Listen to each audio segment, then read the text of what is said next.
A estrada de terra vermelha se estendia por quilômetros, cortando as colinas do interior de Minas Gerais como uma cicatriz antiga. Arthur Meirelles dirigia seu Land Rover com as janelas fechadas, o ar-condicionado no máximo, isolando-se do calor sufocante de março, que transformava a paisagem em uma miragem tremulante. Aos 42 anos, Arthur carregava nos ombros o peso de um império construído sozinho. Empresas de tecnologia, investimentos imobiliários, participações em startups. Seu nome aparecia em listas de pessoas mais influentes do país, mas raramente seu rosto. Ele preferia assim. Fazia 7 anos que não visitava a fazenda Santa Helena. A propriedade havia pertencido ao seu avô paterno, um homem simples que criava gado de corte e plantava café em pequena escala. Quando Arthur herdou o lugar, tinha planos de vendê-lo, mas nunca encontrou tempo ou coragem para se desfazer daquele pedaço de terra que guardava suas únicas memórias felizes de infância. Agora, depois de semanas de reuniões exaustivas, processos judiciais contra concorrentes e a pressão constante de investidores, ele precisava de silêncio. Precisava respirar longe de São Paulo, longe das cobranças, longe de tudo. O portão de ferro enferrujado rangeu quando ele empurrou. As dobradiças protestaram contra anos de abandono. A casa principal, uma construção de estilo colonial com paredes caiadas e telhas de barro, permanecia de pé, mas visivelmente maltratada pelo tempo. Trepadeiras subiam pelas colunas da varanda, e as janelas de madeira apresentavam rachaduras profundas. Arthur sentiu um aperto no peito ao olhar para aquilo. Era como ver o próprio passado apodrecendo. Ele carregou a mala para dentro. O cheiro de mofo invadiu suas narinas. Móveis cobertos por lençóis brancos pareciam fantasmas imóveis na penumbra. Abriu as janelas, e a luz da tarde invadiu os cômodos, revelando poeira dançando no ar. Apesar da decadência, havia algo reconfortante ali. Uma quietude que ele não encontrava em nenhum outro lugar. Passou a tarde limpando o básico, o quarto principal, a cozinha, o banheiro. A água da torneira saiu marrom no início, depois clareou. A geladeira antiga ainda funcionava, milagrosamente. Ele havia trazido mantimentos de um mercado na cidade mais próxima, Conceição do Mato Dentro, a 20 quilômetros dali.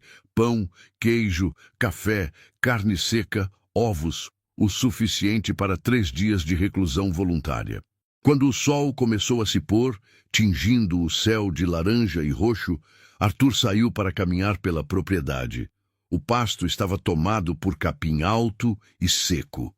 As cercas de madeira, apodrecidas, pendiam para os lados. Ao longe, ele podia ver o celeiro, uma estrutura robusta de madeira escura que seu avô usava para guardar ração, ferramentas e, eventualmente, abrigar animais durante tempestades.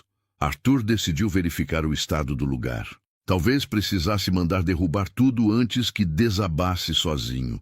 Ao se aproximar, notou algo estranho. A porta do celeiro, que deveria estar trancada com um cadeado que ele mesmo colocara anos atrás, estava entreaberta. Não arrombada, apenas aberta, como se alguém tivesse a chave. Seu primeiro pensamento foi invasores. Talvez moradores de rua usando o local como abrigo, ou adolescentes da região procurando um lugar isolado para festas. Empurrou a porta devagar. As dobradiças chiaram. A luz fraca do entardecer entrava pelas frestas das tábuas, criando listras douradas no chão de terra batida. O cheiro era diferente do esperado. Não era apenas mofo e madeira velha. Havia algo mais. Um odor orgânico, quase humano. Foi então que ele ouviu um rosnado baixo, gutural, vindo do canto mais escuro do celeiro. Arthur congelou. Seus olhos se ajustaram à penumbra, e aos poucos ele começou a distinguir formas. Havia algo se movendo ali. Não, alguém. Uma figura pequena, agachada, protegendo algo. "Quem está aí?" A voz de Arthur saiu mais firme do que ele se sentia. O rosnado aumentou, e então Arthur viu um cachorro, magro, com costelas salientes sob o pelo sujo de terra e lama. A pelagem era de um marrom claro indefinido, provavelmente um vira-lata. O animal estava posicionado defensivamente na frente de uma criança, uma menina.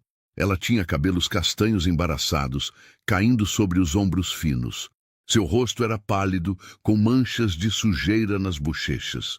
Os olhos, porém, eram o que mais impressionavam. Grandes, escuros, cheios de medo, mas também de uma determinação feroz. Ela não devia ter mais de 9 ou 10 anos. Vestia uma camiseta desbotada, grande demais para seu corpo, e shorts rasgados. Seus pés estavam descalços, sujos e arranhados. "Sai daqui!" A voz da menina era aguda, mas firme. "Essa é nossa casa agora." Arthur deu um passo para trás, levantando as mãos em gesto de rendição. "Calma, calma. Eu não vou fazer nada. Esta é minha propriedade, mas eu não sabia que tinha alguém aqui." O cachorro rosnou mais alto. A menina segurou-o pela nuca, tentando acalmá-lo, mas sem tirar os olhos de Arthur. "Você vai chamar a polícia?" ela perguntou, a voz quebrando levemente. Arthur percebeu que ela estava tremendo, não de frio. A noite ainda estava morna, mas de medo. "Não vou chamar ninguém agora, mas preciso entender. O que você está fazendo aqui? Onde estão seus pais?" A menina apertou os lábios. Seus olhos se encheram de lágrimas, mas ela piscou furiosamente, recusando-se a chorar. "Não tenho ninguém, só o Bento." Ela acariciou a cabeça do cachorro, e o animal finalmente parou de rosnar, embora continuasse alerta. Arthur sentiu algo se revirar dentro dele, uma sensação desconfortável que ele não experimentava há anos. Empatia, preocupação. Não sabia o que fazer. Sua primeira reação lógica seria ligar para as autoridades, a polícia, o conselho tutelar, alguém, mas algo na expressão daquela criança o impediu. "Há quanto tempo vocês estão aqui?" ele perguntou, a voz mais suave. "Não sei." A menina hesitou. "Umas 3 semanas, acho." 3 semanas. Vivendo ali, sozinha, com apenas um cachorro. Arthur olhou ao redor do celeiro. No canto, havia um cobertor velho, provavelmente encontrado ali mesmo. Alguns potes vazios de conserva. Uma garrafa plástica pela metade. Ela estava sobrevivendo com quase nada. "Você tem comido?" Arthur perguntou. A menina não respondeu, mas sua expressão foi resposta suficiente. "Está bem, vou buscar comida. Para você e para o cachorro. Não vou machucar vocês, prometo." Ele saiu do celeiro devagar, sentindo os olhos da menina grudados nele.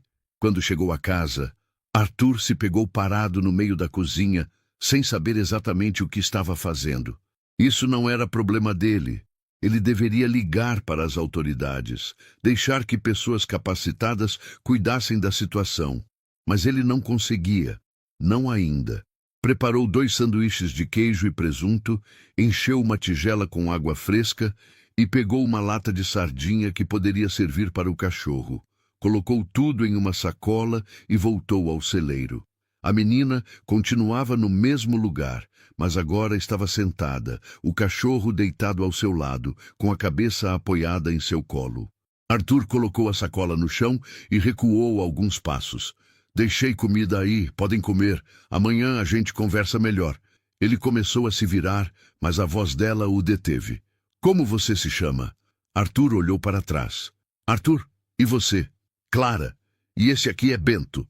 Pela primeira vez, ele viu um esboço frágil de sorriso no rosto dela. Aquela noite, Arthur mal conseguiu dormir. Deitado na cama antiga do quarto que fora de seu avô, ele olhava para o teto, ouvindo os grilos lá fora. Sua mente não parava. Quem era aquela menina? Por que estava sozinha? O que havia acontecido com ela? E mais importante, o que ele ia fazer? O amanhecer chegou devagar, envolvendo a fazenda Santa Helena em uma névoa fina que logo se dissiparia com o calor do sol. Arthur acordou mais cedo do que pretendia, o corpo tenso, a mente ainda processando a descoberta da noite anterior. Ele se levantou, preparou café forte na velha cafeteira esmaltada que encontrara em um armário e ficou olhando pela janela da cozinha em direção ao celeiro. A luz da manhã revelava detalhes que a penumbra escondera. O telhado do celeiro tinha algumas telhas quebradas. Havia marcas de umidade nas paredes externas, mas a estrutura ainda era sólida. Seu avô construíra aquilo para durar. Arthur encheu uma cesta com pães, frutas, um pedaço de bolo que comprara na cidade, leite, mais água. Também separou algumas roupas velhas que estavam guardadas em um baú, camisetas, uma calça de moletom, meias. Eram dele de quando era adolescente, mas poderiam servir para Clara, mesmo que ficassem grandes. Quando se aproximou do celeiro, a porta estava fechada. Ele bateu levemente na madeira. Clara? Sou eu, Arthur. Trouxe café da manhã. Silêncio. Depois, passos leves e a porta se abriu apenas uma fresta. O rosto de Clara apareceu, ainda desconfiado, mas menos hostil do que na noite anterior. Posso entrar? Arthur perguntou. Ela hesitou. Depois, abriu a porta completamente. A luz do dia invadiu o celeiro, e Arthur pôde ver melhor onde ela estava vivendo. O cobertor estava estendido sobre um monte de feno velho. Havia algumas latas vazias empilhadas no canto, marcas de pequenas fogueiras apagadas perto da entrada. Ela devia ter feito fogo para se aquecer nas noites mais frias. Bento estava deitado ao lado do cobertor, observando Arthur com olhos atentos, mas sem rosnar desta vez. Trouxe comida e roupas. Achei que você poderia precisar. Clara pegou a cesta com cuidado, como se temesse que fosse um truque. Sentou-se e começou a comer devagar, mas Arthur notou a fome nos movimentos dela. Bento se aproximou e Clara partiu um pedaço de pão para ele. Ele está ferido, Arthur observou, apontando para a pata traseira do cachorro que estava inchada. Eu sei, Clara disse baixinho. Ele pisou em um vidro há uns dias. Tentei limpar, mas não sei se está melhorando. Arthur se abaixou para examinar. Bento rosnou baixo, mas Clara murmurou algo para ele, e o animal se acalmou. A pata estava inflamada. Precisava de cuidados. Vou buscar um kit de primeiros socorros. Tenho um na casa. Depois a gente cuida disso. Quando voltou, Clara estava terminando de comer. Arthur limpou a ferida com cuidado, aplicou um antisséptico e fez um curativo improvisado. Bento suportou tudo estoicamente, apenas gemendo baixo quando Arthur tocou a parte mais sensível. Pronto, vai melhorar, mas ele precisa descansar essa pata. Clara acariciou Bento agradecida. Houve um silêncio desconfortável. Arthur sabia que precisava fazer perguntas, mas não queria assustá-la. Clara, posso perguntar como você veio parar aqui? Ela abaixou os olhos, mexendo nas mãos. Eu fugi. De onde? De um lugar ruim. Arthur esperou. Às vezes, o silêncio era o melhor incentivo. Clara respirou fundo, como se estivesse decidindo quanto contar. Minha mãe morreu faz 1 ano. A gente morava em Diamantina. Ela trabalhava em uma pousada limpando quartos. Não ganhava muito, mas era suficiente. A gente era feliz. A voz dela estava estável, mas Arthur notou como seus dedos tremiam. Um dia ela não voltou do trabalho. Disseram que ela caiu de uma escada. Bateu a cabeça. Quando me avisaram, ela já tinha morrido. Arthur sentiu um aperto no peito. Sinto muito. Clara continuou, como se não tivesse ouvido. Eu não tinha mais ninguém. Meu pai nunca conheci. A assistente social disse que eu ia morar com uma família. Uma tia distante da minha mãe. Ela morava aqui perto, em Conceição do Mato Dentro. Arthur sabia aonde isso ia dar, e não gostou. No começo parecia tudo bem. A tia Marta e o marido dela, seu Osvaldo. Eles tinham uma casa pequena, com quintal. Disseram que eu ia estudar, ia ter uma vida boa. Mas não era assim. Clara parou, e Arthur viu as lágrimas começarem a escorrer silenciosamente pelo rosto dela. Eles só me queriam lá por causa do dinheiro, a pensão que o governo pagava. Eu ouvia eles conversando à noite. Falavam que eu era um peso, que eu comia demais, que dava trabalho. O seu Osvaldo bebia. Muito. Quando ele bebia, ele gritava. Com a tia Marta. Comigo. Às vezes, ele quebrava coisas. Arthur sentiu a raiva começar a ferver dentro dele. Uma noite, ele ficou muito bravo. Não lembro por quê. Ele jogou minha mochila com minhas coisas no quintal e disse que eu não prestava, que eu era uma boca inútil, que se eu não gostava de lá, podia sumir. E você sumiu, Arthur completou. Clara assentiu. Eu peguei minha mochila e saí. Era noite, fazia frio, eu não sabia para onde ir. Fiquei andando pela cidade até que encontrei Bento. Ele estava perto do lixão, procurando comida. Estava machucado, cheio de pulgas, parecia tão perdido quanto eu. Ela olhou para o cachorro com ternura. A gente se encontrou, e desde então a gente fica junto. Como você achou este lugar? Eu andei muito. Peguei carona em uma caminhonete de um senhor que ia para a zona rural. Ele me deixou na beira da estrada. Eu vi esse portão, vi que estava abandonado. Achei o celeiro aberto. Parecia seguro. Ninguém vinha aqui. Até agora, Arthur pensou. Você sabe que não pode continuar vivendo assim, ele disse, tentando ser gentil, mas realista. Os olhos de Clara se arregalaram e ela se levantou de um pulo. Você vai me entregar para eles? Você vai me levar de volta? Não, não! Arthur levantou as mãos. Não vou te entregar para ninguém. Mas, Clara, você precisa de cuidados. Precisa de escola, de comida, de um lugar seguro para dormir. Aqui é seguro. Ela protestou, desesperada. Por quanto tempo? E se ficar doente? E se Bento piorar?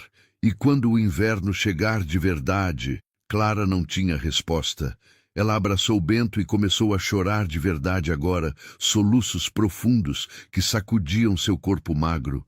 Arthur se aproximou devagar e, pela primeira vez em anos, não sabia o que fazer com as próprias mãos.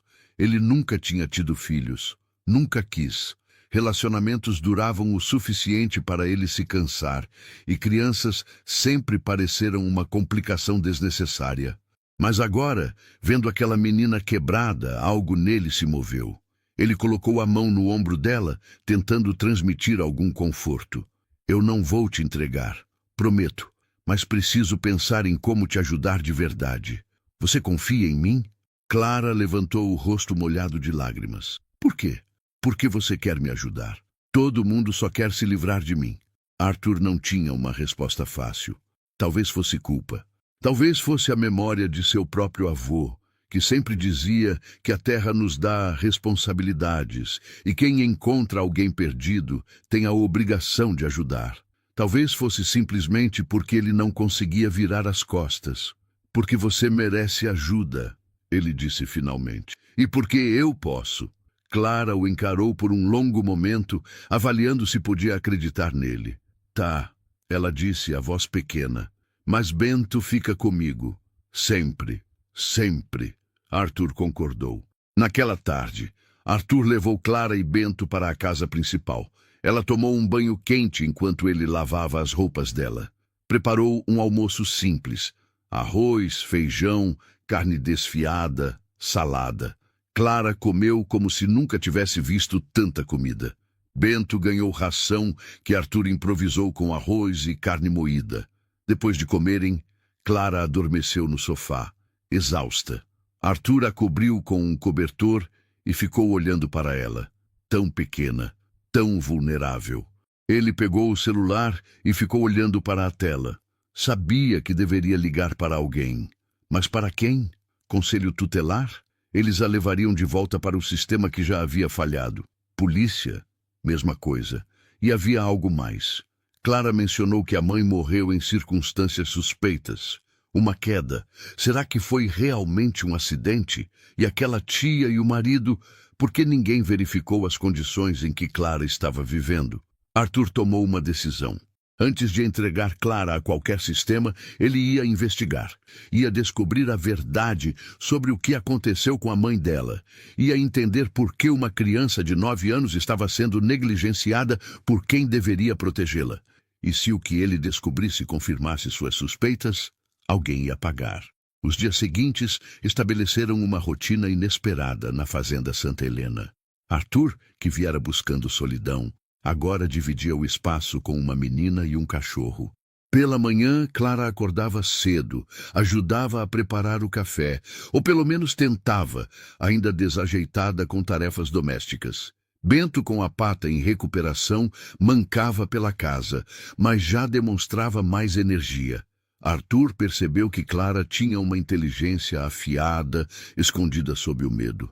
Ela sabia ler e escrever bem para a idade, graças à mãe que, segundo ela contou, sempre priorizou educação, mesmo com poucos recursos. Clara falava com carinho sobre as noites em que a mãe chegava cansada do trabalho, mas sempre separava meia hora para ler histórias antes de dormir. No terceiro dia, Arthur decidiu que precisava de respostas. Não poderia tomar decisões sobre o futuro de Clara sem entender completamente seu passado. Ele dirigiu até Conceição do Mato Dentro, deixando Clara na fazenda com instruções claras. Não abrir a porta para ninguém. Não sair da propriedade. Cuidar de Bento. Ela concordou.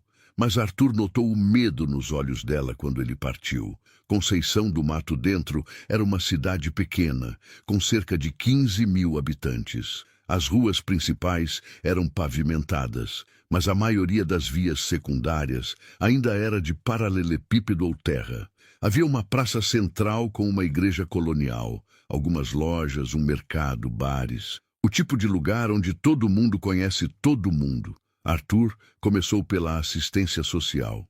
O prédio era um sobrado antigo adaptado, com paredes descascadas e um ar-condicionado barulhento lutando contra o calor.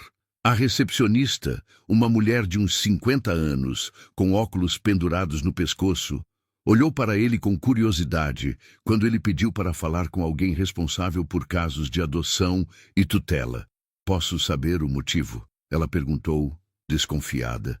Arthur improvisou. "Estou pesquisando sobre a eficácia dos programas sociais na região. Sou consultor independente."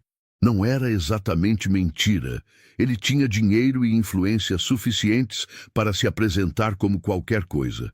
Foi encaminhado para uma sala pequena, onde encontrou Eduarda, uma assistente social de uns 30 e poucos anos, com a expressão cansada de quem lida com burocracia e tragédias humanas em doses iguais. "Em que posso ajudar?" Eduarda perguntou, desconfiada, mas educada. Arthur decidiu ser parcialmente honesto. "Estou investigando o caso de uma criança chamada Clara Nunes, filha de Mariana Nunes, falecida há cerca de 1 ano. Sei que a menina foi colocada sob tutela de uma tia. Gostaria de entender como esse processo foi conduzido." Eduarda franziu a testa. "Senhor, essas informações são confidenciais. Não posso compartilhá-las com alguém de fora sem autorização judicial." Arthur esperava isso. Ele abriu a carteira e colocou alguns cartões de visita na mesa, de sua empresa principal, de suas conexões em São Paulo, de um juiz com quem tinha relações de trabalho. "Entendo a confidencialidade, mas estou preocupado que tenha havido negligência nesse caso específico. Se houver algo errado, prefiro resolver discretamente antes de precisar envolver instâncias superiores." Era um blefe calculado. Eduarda olhou para os cartões, depois para ele, avaliando. "O que exatamente o senhor quer saber?" Arthur percebeu que ela estava disposta a conversar, mesmo que oficiosamente. "Clara Nunes está bem? Onde ela está agora?" Eduarda suspirou. "Honestamente, não sei. O caso foi encerrado há 6 meses, quando ela foi oficialmente colocada sob tutela da tia materna, Marta Silva, e do marido, Oswaldo Silva. Fizemos uma visita inicial. A casa era adequada. Eles tinham condições mínimas. Assinaram os termos. Caso encerrado. Nenhuma visita de acompanhamento." Eduarda desviou o olhar desconfortável. "Senhor, somos 2 assistentes sociais para uma região que cobre 5 municípios. Temos mais de 200 casos ativos. Famílias em situação de risco, crianças em abrigos, denúncias de violência." Clara parecia estar em situação estável. Havia prioridades mais urgentes. Arthur sentiu a raiva, mas controlou. "E a morte da mãe foi investigada?" "Foi considerada acidente de trabalho. Ela caiu de uma escada na pousada onde trabalhava. Houve um laudo do IML. Traumatismo craniano. Morte instantânea." "Quem era o dono da pousada?" Eduarda hesitou. "Senhor Henrique Tavares, um empresário local. dono de várias propriedades na região. O nome não dizia nada a Arthur, mas ele anotou mentalmente. Houve indenização? Algum tipo de compensação para a filha? Não que eu saiba. A pousada alegou que foi negligência da funcionária, que ela não seguiu protocolos de segurança. Arthur deixou o prédio da assistência social com mais perguntas do que respostas. Ele dirigiu até a delegacia, uma construção baixa de tijolos aparentes, com 2 viaturas estacionadas na frente. O delegado José Carlos era um homem barrigudo de uns 60 anos, com bigode grisalho e uma atitude que misturava desinteresse e autoridade decadente. Caso da Mariana Nunes, ele repetiu quando Arthur perguntou. Foi acidente. Arquivado. Por que o interesse? Arthur usou a mesma história de consultor investigando eficiência de programas sociais. Só confirmando informações. O laudo do IML foi conclusivo? Completamente. Ela caiu, bateu a cabeça, morreu. Não havia sinais de violência ou luta. Foi uma fatalidade. E ninguém achou estranho? Estranho o quê? Acidentes acontecem. A mulher estava limpando uma janela no 2º andar, perdeu o equilíbrio, caiu. Simples assim.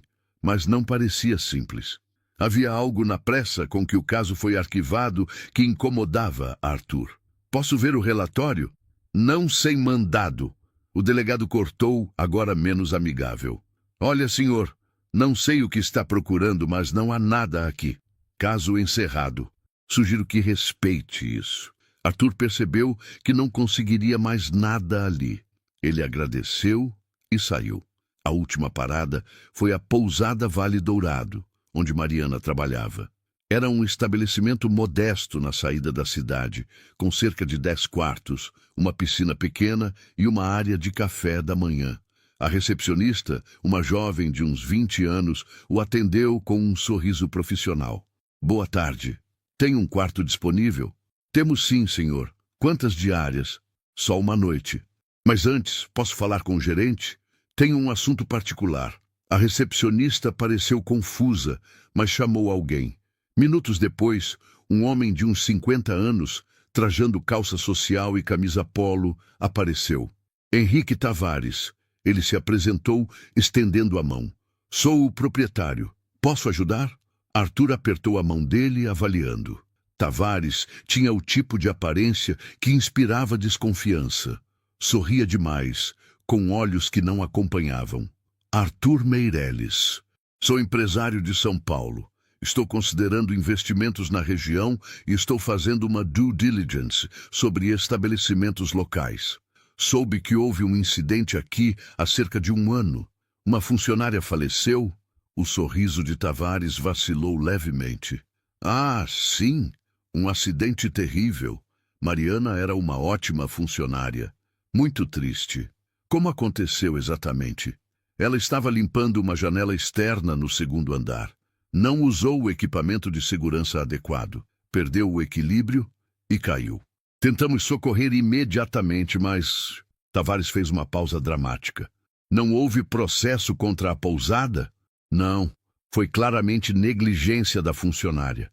Temos todos os protocolos documentados. A família não contestou. Porque a única família era uma criança de 8 anos, Arthur pensou. Entendo. E a pousada ofereceu algum tipo de compensação à filha dela? Tavares endureceu.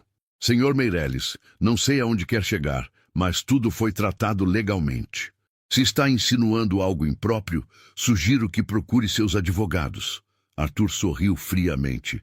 Não estou insinuando nada, apenas coletando informações. Obrigado pelo seu tempo. Ele saiu da pousada com a certeza de que havia algo errado. A morte de Mariana foi conveniente demais, sem investigação real, sem compensação, sem questionamentos.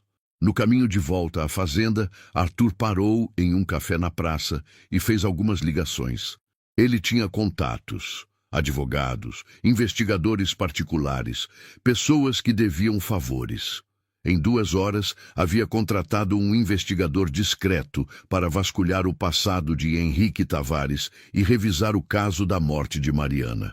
Quando chegou à fazenda, o sol estava se pondo. Clara correu para encontrá-lo, Bento mancando atrás dela. Você demorou. Eu fiquei preocupada. Arthur sentiu algo estranho no peito.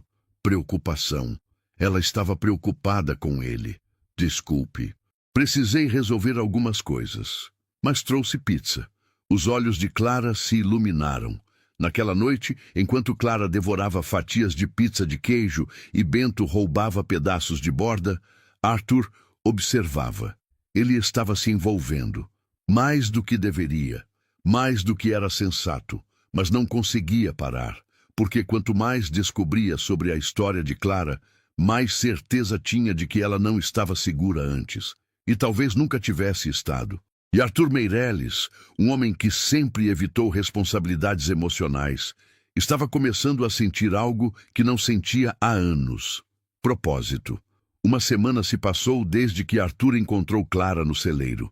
A fazenda, antes um refúgio de solidão, agora ecoava com vozes. A risada hesitante de Clara, os latidos breves de Bento, até mesmo as conversas durante as refeições. Arthur percebeu que estava se acostumando, e isso o assustava. Ele manteve contato diário com o investigador particular, Ricardo Mendes, um ex-policial federal que agora trabalhava de forma independente. Ricardo era eficiente e discreto. Após 5 dias de investigação, ele ligou para Arthur com novidades. Encontrei coisas interessantes, Ricardo disse ao telefone. Henrique Tavares não é tão limpo quanto parece. Arthur estava na varanda da fazenda, observando Clara brincar com Bento no pasto. Ela havia feito uma coleira improvisada com corda e estava tentando ensinar truques ao cachorro, que cooperava com entusiasmo renovado agora que a pata estava melhor. Estou ouvindo. Tavares tem uma série de negócios na região. Além da pousada, ele possui 2 restaurantes, um lava-jato e várias propriedades de aluguel. Oficialmente, tudo limpo. Mas há rumores de que ele lava dinheiro através dos estabelecimentos. Receita muito acima do esperado para o tamanho dos negócios. E a morte de Mariana? Aí fica interessante. Conversei off the record com um paramédico que atendeu a ocorrência. Ele disse que achou estranho o posicionamento do corpo. A mulher teria caído do 2º andar, mas o corpo estava a uma distância considerável da parede, como se tivesse sido empurrada, não apenas perdido o equilíbrio. Arthur sentiu o sangue gelar. Ele relatou isso? Tentou. Mas o delegado José Carlos, que por sinal é velho amigo de Tavares, disse que não havia necessidade de investigação mais aprofundada.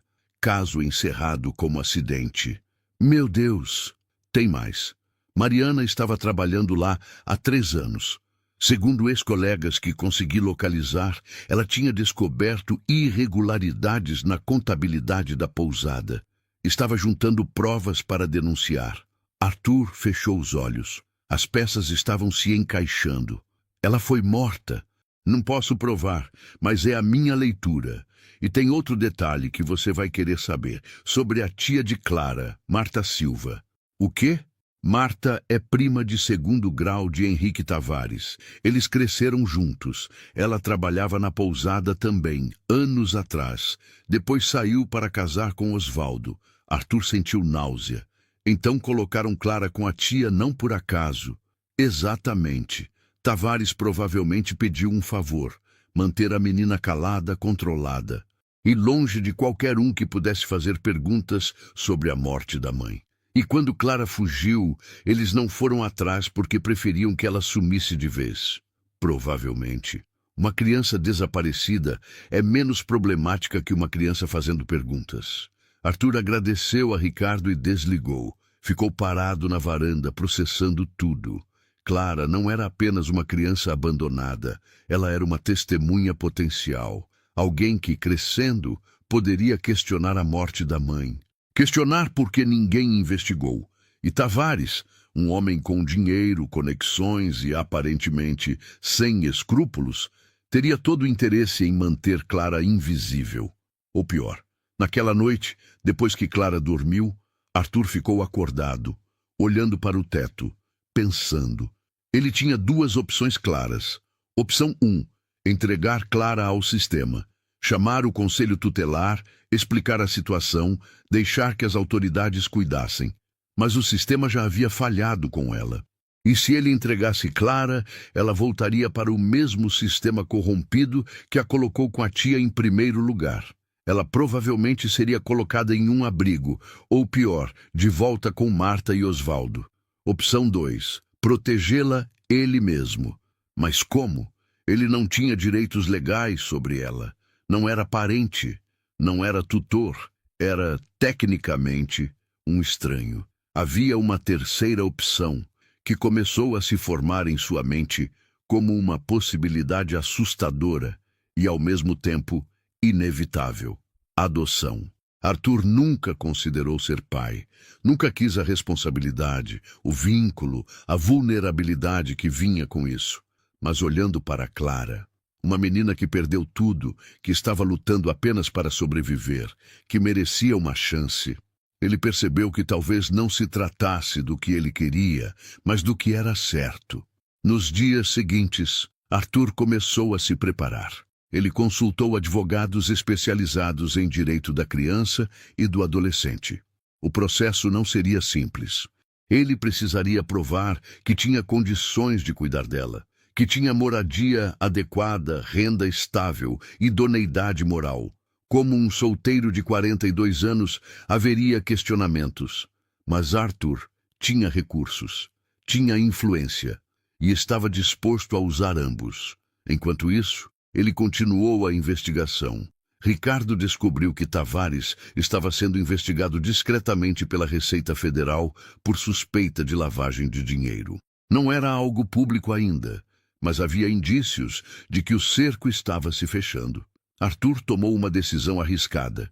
Ele compilou todas as evidências que Ricardo havia coletado sobre a morte de Mariana, o depoimento extraoficial do paramédico, as conexões entre Tavares e o delegado, as irregularidades na pousada e enviou anonimamente para o Ministério Público Estadual e para a Polícia Federal. Ele não podia provar que Tavares matou Mariana, mas podia garantir que alguém com autoridade investigasse. Uma tarde, Arthur chamou Clara para uma conversa séria. Eles se sentaram na varanda, Bento deitado aos pés dela. Clara, preciso conversar com você sobre o futuro. Ela ficou tensa imediatamente. Você vai me mandar embora? Não, não é isso. Na verdade, é o oposto. Ela o olhou confusa. Arthur respirou fundo. Estive pensando. Você não pode continuar sem documentos, sem escola, sem uma vida de verdade. E eu não confio no sistema para cuidar de você adequadamente. Então, eu gostaria de ser seu tutor legal. Adotá-la, se você quiser. Clara arregalou os olhos. Você quer me adotar? Sim, eu sei que não nos conhecemos há muito tempo. Eu sei que eu não sou exatamente o tipo de pessoa que você imaginaria como pai. Mas eu posso te dar segurança, educação, uma casa. E mais importante, eu prometo te proteger de qualquer um que tentar te machucar. As lágrimas começaram a rolar pelo rosto de Clara. Mas, e se você mudar de ideia? E se você cansar de mim? Arthur sentiu o coração apertar. Não vou mudar de ideia e não vou cansar de você. Eu prometo. Clara se jogou nos braços dele, soluçando. Arthur a abraçou, sentindo o corpo pequeno tremer contra o dele. Bento levantou a cabeça, observando, e depois deitou de novo, satisfeito. E Bento? Clara perguntou, a voz abafada contra o peito de Arthur. Bento também. Ele faz parte do pacote. Clara riu através das lágrimas. Os próximos dias foram um turbilhão. Arthur contratou os melhores advogados. Iniciou o processo de tutela emergencial, argumentando o risco iminente à criança. Apresentou provas de que Clara estava em situação de vulnerabilidade, que a família tutora anterior era inadequada e que ele tinha condições plenas de cuidar dela. Houve resistência. O conselho tutelar questionou. A assistente social, Eduarda, ficou dividida entre seguir protocolo e reconhecer que Arthur claramente tinha melhores condições. Mas Arthur pressionou. Usou seus contatos. Fez doações estratégicas para instituições de proteção à infância. Não era suborno, era influência. Enquanto isso, a investigação sobre a morte de Mariana ganhou tração. A Polícia Federal abriu inquérito formal. Henrique Tavares foi convocado para depor. O delegado José Carlos foi afastado cautelarmente. Arthur não disse nada disso para Clara. Não ainda. Ela não precisava reviver a dor agora. Quando fosse a hora certa, quando tivesse provas concretas, ele contaria tudo e garantiria que justiça fosse feita. 2 semanas depois de tomar a decisão, Arthur recebeu uma ligação de seu advogado principal. Temos a tutela emergencial aprovada. Clara Nunes está oficialmente sob sua responsabilidade legal enquanto o processo de adoção tramita. Arthur sentiu um alívio que não sabia que estava segurando. Ele saiu para a varanda, onde Clara estava lendo um livro que ele havia comprado para ela. Uma história de aventura sobre uma garota e seu cachorro. Ela levantou os olhos quando ele se aproximou. Clara, tenho uma notícia. Você agora está oficialmente sob minha tutela. Isso significa que você vai morar comigo. De verdade, legalmente. Clara largou o livro e correu para ele novamente, abraçando-o com força. Obrigada, ela sussurrou. Obrigada por me achar, por não me deixar. Arthur abraçou de volta, percebendo que algo fundamental havia mudado dentro dele. Ele não era mais um homem sozinho buscando solidão. Ele era responsável por alguém. E, estranhamente, isso não parecia um fardo. Parecia certo. 3 meses se passaram desde que a tutela emergencial foi aprovada. Arthur tomou decisões que nunca imaginou tomar. Ele não vendeu a Fazenda Santa Helena. Na verdade, investiu na restauração completa. A casa foi reformada, mantendo o charme colonial, mas com conforto moderno. O celeiro, onde Clara viveu escondida, foi transformado em um ateliê de arte, porque Arthur descobriu que ela adorava desenhar. Mas a fazenda não seria a residência principal. Arthur comprou uma casa em Belo Horizonte, em um bairro tranquilo com boas escolas. Clara precisava de educação, de amigos, de uma vida além do isolamento rural. A fazenda seria o refúgio de fim de semana, o lugar onde tudo começou. Clara foi matriculada em uma escola particular de qualidade. No início, foi difícil.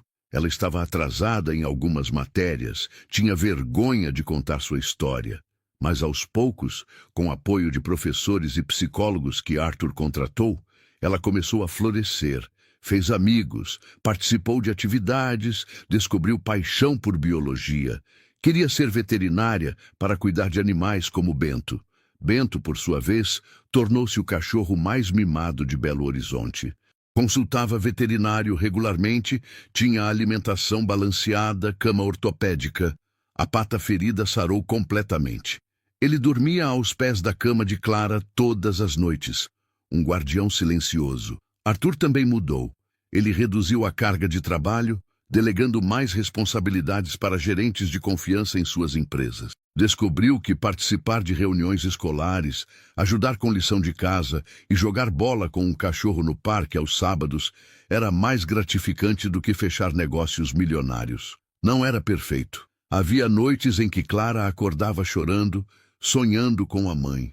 Momentos em que ela se fechava, com medo de que tudo fosse tirado dela novamente. Mas Arthur estava sempre lá, paciente, presente, aprendendo a ser o que ela precisava. Enquanto isso, a investigação sobre a morte de Mariana Nunes avançava. A Polícia Federal descobriu que Henrique Tavares estava envolvido em um esquema complexo de lavagem de dinheiro ligado ao tráfico de drogas. A pousada era apenas uma peça de uma rede maior. Tavares foi preso preventivamente. Durante as investigações, novos depoimentos surgiram. Uma ex-funcionária da pousada, que havia trabalhado com Mariana, testemunhou que Mariana confidenciou ter encontrado registros falsos e estava planejando denunciar. Dias depois, ela estava morta. O caso foi reaberto oficialmente como homicídio.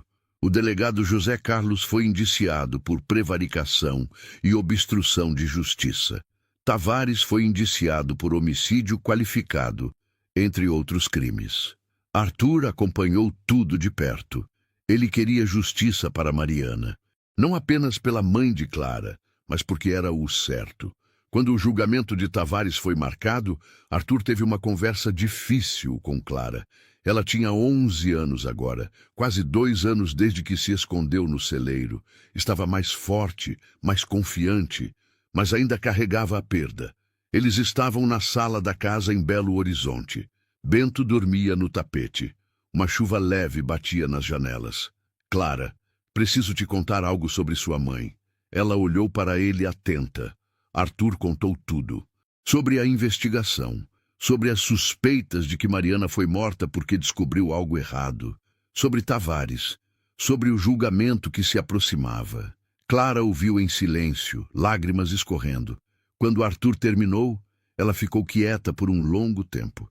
Minha mãe foi assassinada? Ela perguntou finalmente, a voz quebrando. Acreditamos que sim, e vamos provar. Por quê?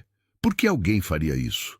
Arthur não tinha uma resposta que fizesse sentido para uma criança.